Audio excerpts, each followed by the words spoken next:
दादाजी मुझसे बोले, बेटा हमारी जिंदगी का सबसे बेस्ट समय हमारा बचपन होता है। ये बोलकर वो अपने डायपर में हगने लगे। तो मैंने इस बात पे थोड़ा गौर किया और मुझे पता चला कि यस, बचपन सच में बहुत रैंडम होता है। बचपन में एक बार साइकिल की चेन चढ़ाते समय मेरा हाथ आ गया, तो मैं भाग के अपने अपाहिज दोस्त को भी ले आया कि उसके भी हाथ आ जाए। बचपन में मुझे मेरी दादी का चरित्र सही नहीं लगता था, क्योंकि वो मुझे डेली नया तारा दिखा के बोलती थी वो तुम्हारे दादाजी है। बचपन में मैं थोड़ा भोला भी था, ऐसे फालतू किसी को उंगली नहीं करता था, वरना फिर मैं 9 तक ही गिन पाता था। एक तो तब कोई भी आके गिनती पूछ लेता था, और उंगली करते समय गिनना कितना मुश्किल होता है पता है। बचपन में मैं और मेरा भाई हमेशा WWE देख के लड़ते थे, क्योंकि माँ बाप की चाहते लड़ने लायक थी नहीं। एक तो मेरा छोटा भाई बचपन में बहुत शांत स्वभाव का था, बेचारा स्कूल में भी सीनियर से बुली होता था। हाँ, वो सीनियर मैं ही होता था।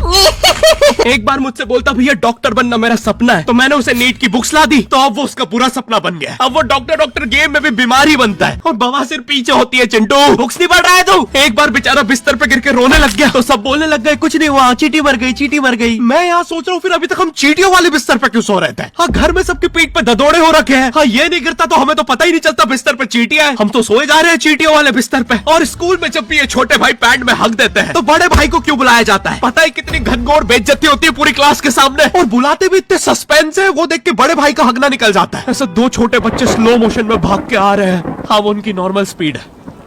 मैं देखता हूँ मेरे भाई को क्राइम सीन से 2 पियून पकड़ के ले जा रहे हैं। उसे ब्राउन रंगे हाथों पकड़ लिया गया। मेरे भाई ने मुझसे जाते जाते कहा, मुझे फंसाया जा रहा है। मुझे पता था इस लेंडे के पीछे की कहानी इतनी सिंपल नहीं हो सकती। कड़ी तहकीकात के बाद मुझे पता चला इस लेंडे के पीछे बड़े बड़े पॉलिटिशियंस, गैंग लीडर्स और माफिया इन्वॉल्व है। मेरा भाई सही कह रहा था, ये उसका लेंडा नहीं है। हैंड्स अप पीटी टीचर, तो वो लेंडा तुम्हारा था।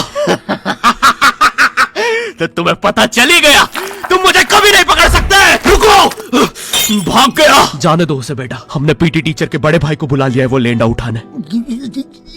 लेंडा आपकी नजदीकी सिनेमा घरों में पड़ा होगा तो देख के पैर रखना। ये चैनल पे जितने भी अजीब और गरीब चीजें तुम देखते हो, ये मैं और मेरे भाई की लाइफ में हमेशा होती रहती है, और इसलिए हमने ये चैनल नॉट योर टाइप बनाया था। मेरे भाई ने कहा तू बोल और मैं एनिमेशन करता हूँ, और लो बन गया नॉट योर टाइप। आपके अरे अभी भी लेंडा लगा हुआ है। बचपन में बोले जाते थे कि तुम जितने दांत तकिए के नीचे रखोगे तुम्हें उतने ही रुपये मिलेंगे। तो मैंने दादी की 32 रख दी, तो मुझे 32 रुपए मिले। वो 32 7,000 की थी। जो पिटा हूं ना मैं घर पे, साली स्कैमर दांतों वाली परी चांदी का दांत ले जाके 1 रुपया देती है। दांतों से याद आया, बचपन में सब सूखा बॉर्नविटा खाते हैं क्योंकि दांत दूध के होते हैं। ठीक है, ये वाला जोक हटा दूंगा। बचपन में मुझे चुड़ैलों से बहुत डर लगता था। एक बार मुझे चुड़ैल के पैर के निशान दिखे तो मैं उल्टा भागा, पर फिर मैं चुड़ैल के ही घर में आ गया। हाँ, मैं पट्टी में भूल गया था उसके पैर उल्टे होते हैं, तो फिर मैंने सोचा इसका पीछे से सर फोड़ देता हूँ। सर फोड़ने गया तो वो उसका मुंह निकला। फिर से भूल गया कि साली चुड़ैलों के बाल भी मुंह पे होते हैं। आदमी को पता चले तो चले कैसे। जब मैं छोटा था नींद में बिस्तर भी बहुत गीला करता था। मेरी मम्मी हमेशा गुस्सा करती थी कि सोने से पहले सुसु किया कर। अब उन्हें कैसे बताऊं, फिर गीले बिस्तर में मुझे नींद नहीं आती। बचपन में मुझे गुस्सा भी बहुत आता था, तो मेरी मम्मी ने मुझे एक रेड स्टोन की अंगूठी पहना दी, और सरप्राइजिंगली उससे मेरा गुस्सा इतनी जल्दी उतरने लग गया, क्योंकि अब मैं जब अंगूठी पहन के लोगों को पीटता था तो गुस्सा इतनी जल्दी शांत होता था। वैसे ये अंगूठी मुझे एक बाबा जी के आश्रम से मिली थी। जब मैं वो आश्रम में गया था, वहाँ एक बहुत ही हॉट सी बंदी मुझे देख के बार बार स्माइल करे जा रही थी, तो मैंने भी मौके पे चौका मारा और जल्दी से अपना नंबर पेपर पे लिख के उसकी तरफ फेंक दिया। वो बंदी ने भी बड़े प्यार से मेरा नंबर उठाया और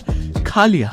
अरे भाई, उसको भूत लगे, वो तब से सबको स्माइल दे रही है। हम भी सुबह से नंबर फेंक रहे हैं, अभी तक 2 किलो पेपर खा गई है। अब तुम्हें भी ऐसे रैंडम भूतों या स्ट्रेंजर्स पास नंबर ना फेंकना पड़े प्यार के लिए, इसलिए आओ हैपन पे चले।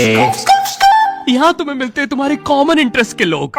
मुझे बॉर्नविटा बहुत पसंद है। मुझे भी रोहित। आओ मन बुद्धि हैंडशेक करते हैं। हैपन पे मिलती है आपको उन लोगों की प्रोफाइल्स जिनके साथ आप पाथ क्रॉस करते हैं। यहाँ तुम अपने एरिया के लोगों की प्रोफाइल्स भी देख सकते हो। यही नहीं, जो लोग तुम्हारे फेवरेट स्पॉट पे जा चुके हैं, यहाँ तुम्हें उनकी प्रोफाइल्स भी मिलती है। तो अभी जाकर अपना नेक्स्ट क्रश स्पॉट करो अपने ही मन पसंदीदा स्पॉट पे।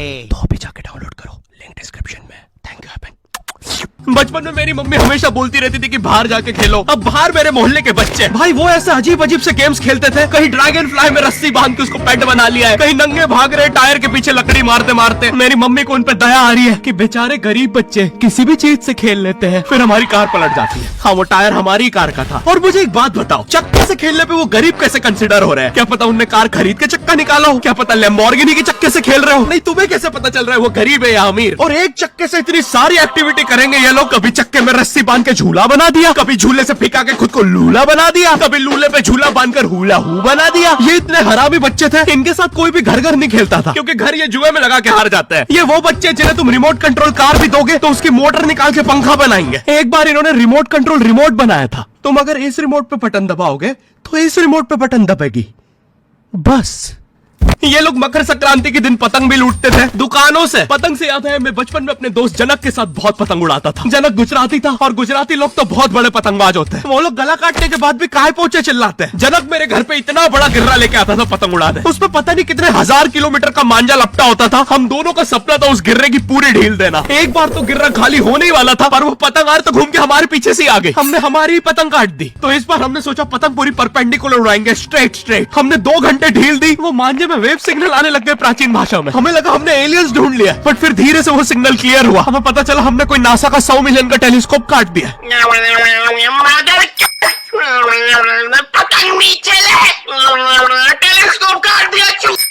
नासा का टेलीस्कोप जैसे ही नीचे गिरा बच्चों से पहले विसरो ने लूट लिया। बहुत वियर्ड था, इतने सारे बुड्ढे छत कूद के भाग रहे थे। एक तो जनक के मांझे में इतनी सारी गठाने होती थी, वो मांझा इतना भारी हो जाता था। हम चौथे माले से पतंग उड़ा रहे, वो दूसरे माले पे उड़ रही है। बचपन में बोला जाता है किसी भी स्ट्रेंजर से बात नहीं करते, तो फिर मैं इशारे करता था। तो फिर दादी मेरे चरित्र पे सवाल उठाती थी। दादी से याद है पुराने जमाने में एंटरटेनमेंट के लिए कुछ होता नहीं था, तो लोग 7-7, 8-8 बच्चे पैदा कर लेते थे ताकि उन्हें जायदाद पे लड़ता देख मजे ले सके। मेरे पापा के 5 भाई और 4 बहनें, टोटल 9 बच्चे। मेरी दादी ने जिंदगी के 9 साल बस बच्चे दिए। दादी ने 9 साल तक पेट में इतनी लातें खाई है, उनके अंदर से एब्स आ गए थे। मेरी दादी लिटरली अंदर से टूट चुकी थी। उनका इतनी बार ऑपरेशन हो रखा है, उनको डॉक्टर ने टाकों की जगह चेन लगा दी थी। भाई आज के जमाने में तो इतने बच्चे कोई पैदा नहीं करता, उल्टा अबॉर्शन करवा लेते हैं। और यस मैं अबॉर्शन बोलूंगा क्योंकि मुझे जेल नहीं जाना। एक तो इंडिया में भी अबॉर्शन करवाना लीगल है, लेकिन बच्चे का जेंडर जानना इलीगल है। मतलब तुम मार तो सकते हो लेकिन किसे मार रहे हो ये पता नहीं कर सकते। तो देखो अब रिस्क कितना बढ़ गया है। क्या पता अंदर शेर बैठा हो या कोई बड़ा गैंगस्टर, क्योंकि तुम्हें तो पता नहीं है तुम किसकी सुपारी दे रहे हो। क्या पता वो अंदर बंदे लेके बैठा हो। बचपन में सबके मम्मी पापा डराते हैं मस्ती मत करो वरना बोर्डिंग स्कूल भेज देंगे। और मुझे बोर्डिंग स्कूल से इसलिए डर नहीं लगता था कि मैं वहां जाके अपनी फैमिली से दूर हो जाऊंगा। मुझे बोर्डिंग स्कूल से इसलिए डर लगता था क्योंकि वहां पे वो बड़े दांतों वाला ईशान अवस्थी होता है। मैंने पहली बार जब तारे जमीन का ट्रेलर देखा था तो उसमें वो पागल बच्चे ने आतंक मचा रखा था। फिर मैंने मूवी का नाम पढ़ा तारे जमीन पे। मुझे लगा बिछाए होंगे इस पागल को पकड़ने के लिए, शॉक वॉक देना होगा तारों से। इसके तो दांत भी इतने बड़े हैं, सारी तारे काट देता होगा। मुझे ट्रेलर देख के लगा कोई एक्शन मूवी है, आमिर खान जोकर बना हुआ है। मुझे लगा यही तारों का जाल बना के पकड़ेगा पागल को। हाँ ट्रेलर देख के तुम्हें क्या ही समझ में आएगा। एक शॉट में आमिर खान बोल रहा है आपके बच्चे को डिसलेक्सिया है, फिर अगले ही शॉट में जोकर बन के बड़ा मछलियाँ उड़ती क्यों नहीं। फिर मुझे लगा ये शायद अपने माँ बाप को बोल रहा था। और दया तो मुझे उस लंगड़े बच्चे पे आती है जिसके बगल में ईशान अवस्थी को बिठा दिया था। वो बेचारा उठ के भाग भी नहीं सकता। और मैंने तो सुना था बोर्डिंग स्कूल में बस नॉटी बच्चे जाते हैं, तो फिर इस बेचारे गाय से बच्चे को क्यों यहाँ भेज के रखा है। कहीं ऐसा तो नहीं इसके पहले पैर थे और ये बहुत मस्ती करता था तो माँ बाप ने पैर तोड़ के इधर भेज दिया। बस भाई मेरा हो गया है आज का। अगर तुम्हें वीडियो पसंद आई तो यार लाइक मारो। एम करते हैं 7 लाख लाइक्स के लिए। पिछले वीडियो में नहीं आए थे इसलिए अब मैं औकात में आ गया हूँ, इसलिए अभी लाइक मारो। चैनल पे नए हो तो सब्सक्राइब करो। मुझे मुंह दिखाई के लिए 10 मिलियन सब्सक्राइबर्स चाहिए। और हैपन को भी डाउनलोड करना मत भूलना, लिंक डिस्क्रिप्शन में। अब मैं भी जा रहा हूँ, बाय।